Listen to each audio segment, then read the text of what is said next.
Yan. Okay guys, may lilinisin tayo ngayon na Samsung dual wash. Samsung Wabble na dual wash. Ang malaki guys.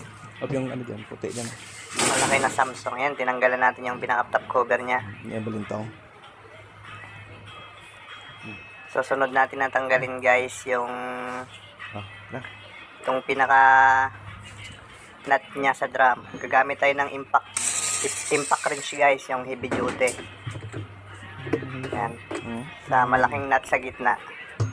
Ito yung ginagamit namin guys sa mga Samsung Wabble na maliliit. Yung mga 75 yung matitipid natin. Hindi matatanggal. Yan ang ginagamit namin guys. Saglit lang yun guys. Heavy duty na impact. Yung may wire siya. 220. DeWalt. Yan ang ginagamit namin guys. Saglit lang yung mga nut dyan guys. Tanggalin natin itong pinaka-cover ng drum. 4 na screw.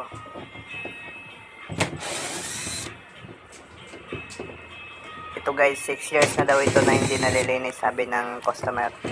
Tingnan natin kung madumi na ba siya or pwede pa.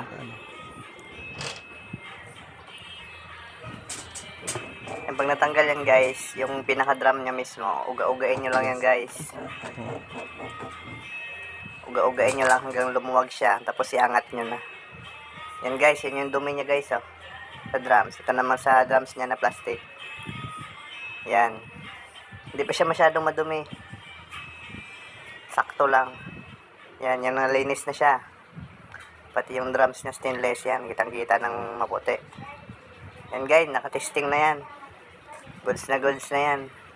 Thank you.